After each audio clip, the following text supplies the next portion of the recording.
dia 25 de junho de 2009, o mundo recebia a notícia da morte de Michael Jackson. Mas por trás daquele dia em Los Angeles existem relatos, detalhes, coisas que poucas pessoas conhecem. Então hoje nós iremos revisitar o último dia de Michael Jackson. Vem comigo.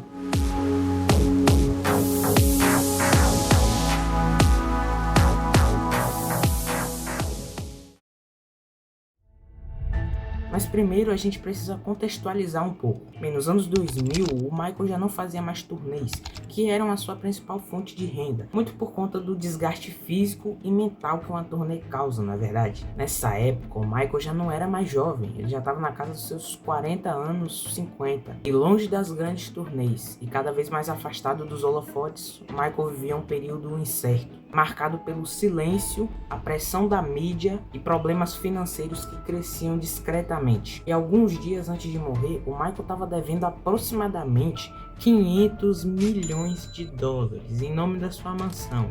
Neverland. Essa mansão tinha sido comprada pelo Michael no auge da carreira dele, velho. E era um negócio assim gigantesco. Era uma mansão com cinema, zoológico privado, parque de diversões e mais de 1000 hectares, o que equivale a mais ou menos 11 quilômetros quadrados. E isso estava consumindo mais dinheiro do que o Michael esperava. Lógico, né, velho? Olha o que o cara constrói. E essas dívidas do Michael estavam tirando seu sono e lhe deixando com uma insônia profunda. Guarda essa informação. Além disso, o Michael também tinha lúpus, que é uma doença responsável por tirar o sono da pessoa. A insônia sempre foi uma coisa muito presente na vida do Michael e agora ela estava mais forte do que nunca. Por isso, ele era viciado em remédios sedativos para poder conseguir dormir. Ai meu Deus, fica até o fim do vídeo, mano. E a ponto de declarar falência, o Michael parecia ter tido a ideia perfeita. A sua turnê de retorno, This Is It, com mais de 50 shows em Londres. Essa turnê tinha o objetivo de arrecadar dinheiro para o Michael conseguir pagar as dívidas dele, né, velho? E em 5 de março de 2009, o Michael anunciou essa turnê e em abril de 2009 se iniciavam os ensaios para a maior turnê do Michael. These will be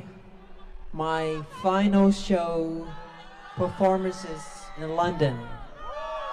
I'll be performing the songs my fans want to hear. This is it. I mean, this is really it. This is the final curtain call. Okay? And I'll see you in July.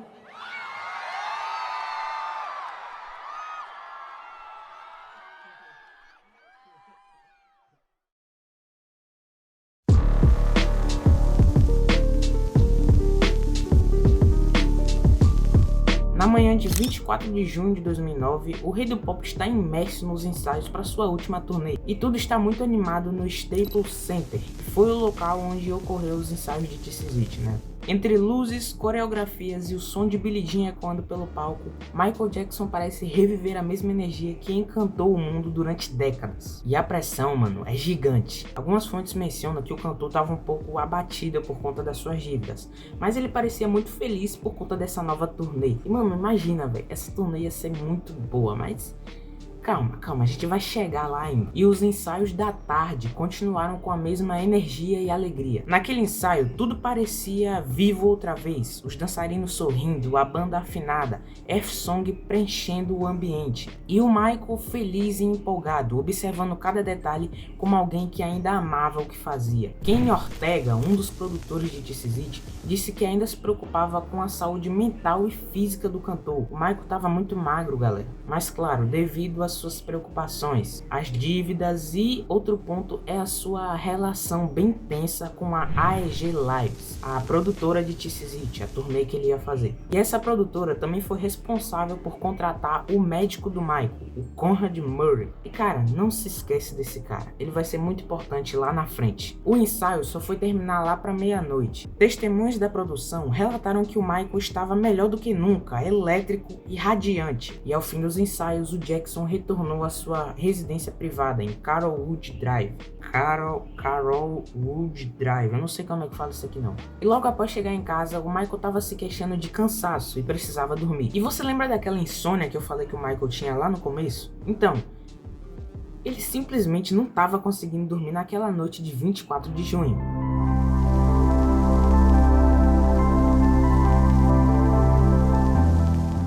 você se lembra também do médico do Michael que eu falei, o Conrad Murray? Então é aqui que ele começa a se tornar uma figura um pouco sombria. Para uma série de shows tão exaustiva, o dever do médico do Michael era garantir que ele dormisse bem. Então, para garantir que o Michael dormisse bem, o médico dele administrou nele um analgésico poderosíssimo, o Propofol. Porém, às 1h30 da madrugada, o Michael ainda não tinha conseguido dormir. Por isso, o médico de Michael deu para ele diazepam, outro analgésico. Mas adivinhe, às 2 horas da madrugada, o Michael ainda não tinha conseguido dormir. E o Conrad Murray deu para ele um benzodiazepínico chamado lorazepam. E às 3 horas da manhã, o Michael ainda não consegue dormir. Por isso, o médico dá para ele midazolam. E pelas 4 horas seguintes, o Michael continuou recebendo uma série de medicamentos sem sucesso. E às 10h40 da manhã, o Michael ainda não tinha conseguido fechar os olhos. Por isso, o Conrad Murray administrou nele uma dose de Propofol. E Michael finalmente conseguiu descansar. Depois disso, o médico foi fazer ligações. Quando ele voltou para o quarto do Michael, 47 minutos depois,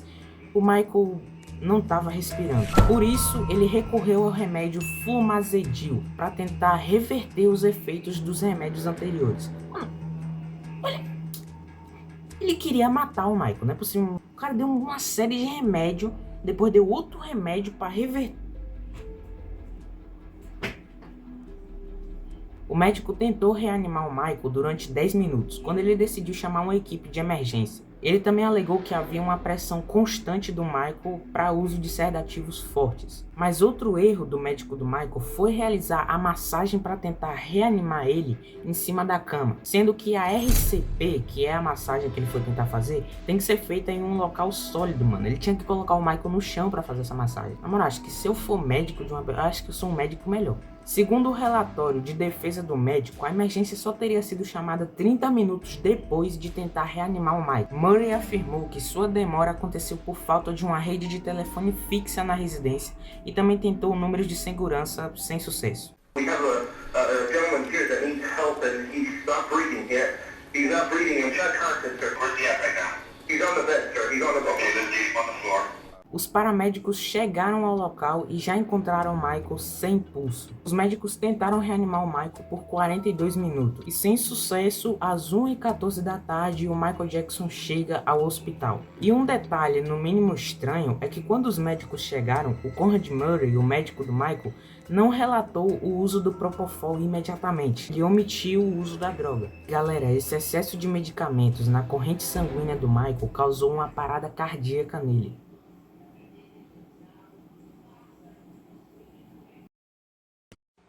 Os nossos repórteres em Nova York acabam de confirmar a morte de Michael Jackson. Vamos para lá ao vivo com Juliana Morrone. Juliana, quais são os detalhes que você tem agora? Bonner, nós ligamos para o Instituto Médico Legal de Los Angeles e o IML confirmou que Michael Jackson morreu essa tarde. Porém, apesar de todo o esforço dos médicos, às 2h26 da tarde, Michael Joseph Jackson foi declarado morto no Centro Médico da Universidade de Los Angeles.